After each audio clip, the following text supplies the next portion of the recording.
फ्रांसीसी सदर के दौरा शाम के दौरान धमाके, और धमाके उस वक्त किए गए जब फ्रांसीसी सदर एक होटल में सिविल सोसाइटी के नुमाइंदों से मुलाकात कर रहे थे और इसी होटल के बाहर धमाके किए गए। पहला धमाका उस वक्त हुआ जिस वक्त फ्रांसीसी सदर सिविल सोसाइटी के नुमाइंदों से मिलने के बाद शाही महल की जानिब सफ़र करने वाले थे।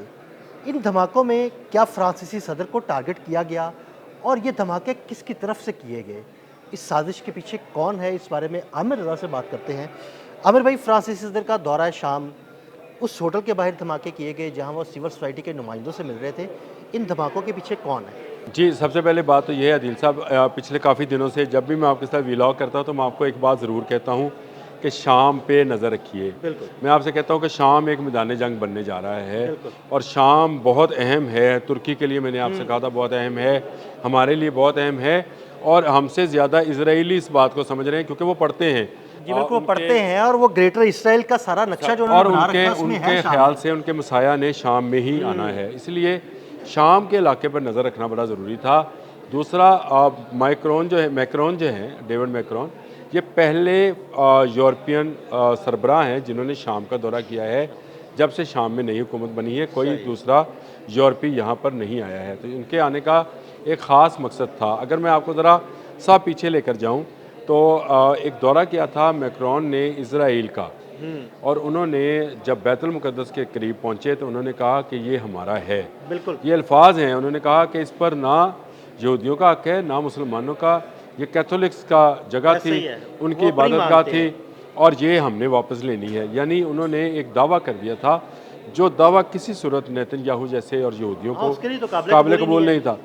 अब आ जाएँ कि ईरान के साथ जंग होती है तो इसमें फ़्रांस से कहा जाता है कि वो अपने जहाज़ भेजे ताकि ईरान के साथ मुकाबला किया जाए।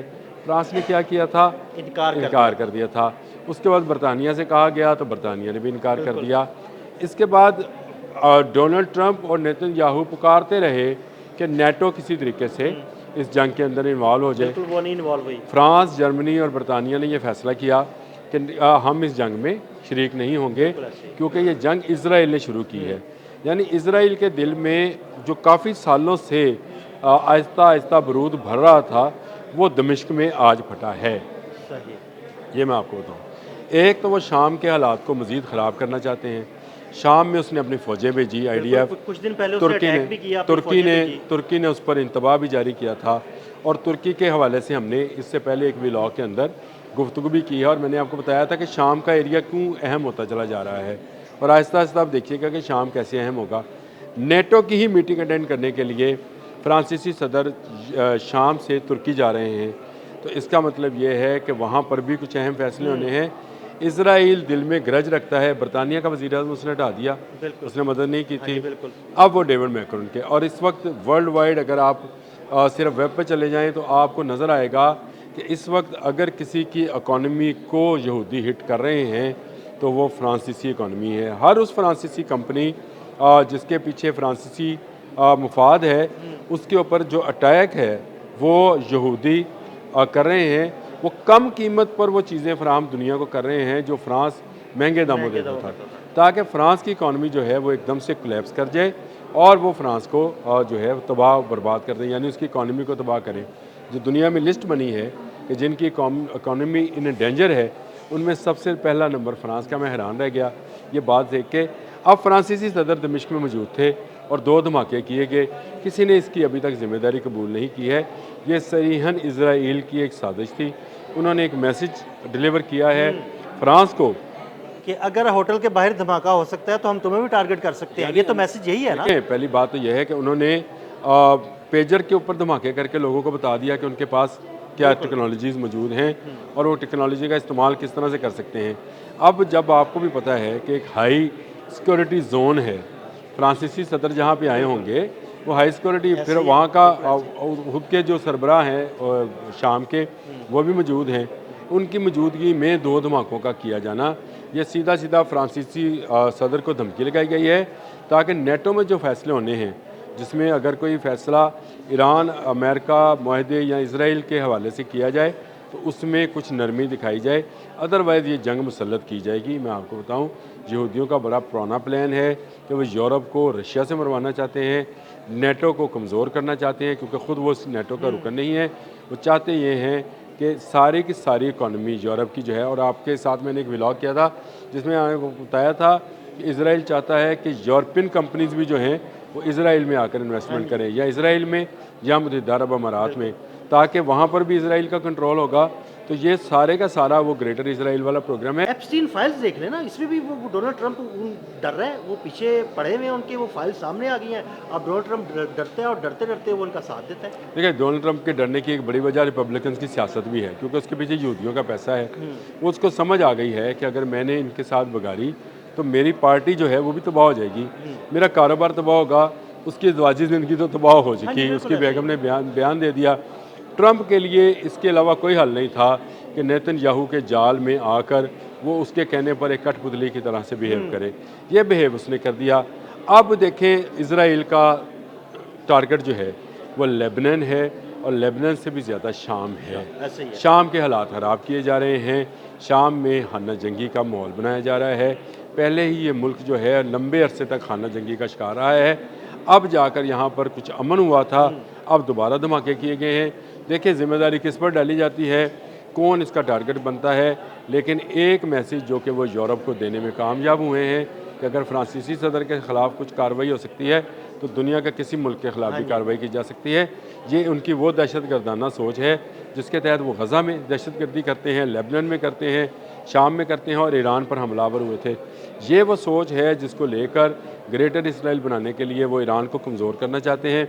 अब वो यूरोप को भी कमज़ोर करना चाहते हैं, और यूरोप को कमज़ोर करके वो पैसा जो यूरोप में इन्वेस्ट होता है वो लाना चाहते हैं इसराइल के पास, यानी यहूदी कंपनीज़ के हाथ में पूरी दुनिया की इकॉनमी, पूरी दुनिया की ट्रेड, पूरी दुनिया की ज़राअत वो उनके हाथ में देना चाहते हैं। अगर आने वाले दिनों में मेरे अगर अल्लाह पाक ज़िंदगी दे, सेहत दे, तो मैं आपको दिखाऊंगा कि दुनिया में सिर्फ 6 या 7 कार्टेल कंपनीज रह जाएंगी जो कि अनाज का ट्रेड करेंगी।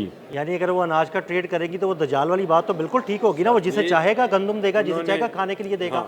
उन्होंने हाइब्रिड बीज ईजाद ही इसलिए किया है कि जो आगे बीज ईजाद नहीं बना नहीं सकता है, यानी वो बीज है जो सिर्फ एक दफ़ा का उगाव रखता है। मतलब मेरे देहाती भाई समझेंगे उगाव क्या है, उगने की ताकत एक दफ़ा में रखता है। दूसरी दफ़ा उसका बीज, दूसरी दफ़ा का बीज आपको बीज लेके दोबारा लगाएं तो वो नहीं उगेगा। इसीलिए वो आपको हाइब्रिड बीज पर, और मैं आपको बता दूं ऑर्गेनिक बीज पर पाबंदी लगने वाली है। आप ऑर्गेनिक गंदम, कपास, चावल उगा नहीं सकेंगे, आपको उन 6 बड़ी कंपनी से ही बीज लेना होगा। उसके बाद वो जिसको चाहेंगे उसको बीज देंगे। कैसे बातें आहिस्ता आहिस्ता देखें, आहिस्ता आहिस्ता सच होनी है ये सारी चीज़ें। और ये जो एक हाथ में वो आग और एक हाथ में पानी और कहत और खुशहाली, ये इनके हाथ में आनी है तो पब्लिक इनके साथ जानी है ना। ये इससे ये एक मार्का हक़ व बातल है, ये होना ही होना है, और इसके लिए हमें तैयारी करनी चाहिए। देखिए, जितना हम बच सकते हैं उतना तो बचें, बाकी अल्लाह पाक जानता है कि आगे आने वाले दिनों में क्या होने वाला है। लेकिन ये बात हकीकत है कि शाम में होने वाली तमाम खराबियों का ज़िम्मेदार इसराइल है। लेबनान और शाम उसके टारगेट्स हैं। कभी वो लेबनान पर हमलावर होता है, कभी वो शाम पर हमलावर होता है। इस मरतबा वो यूरोप पे हमलावर हुआ है, इनडायरेक्टली कह लें।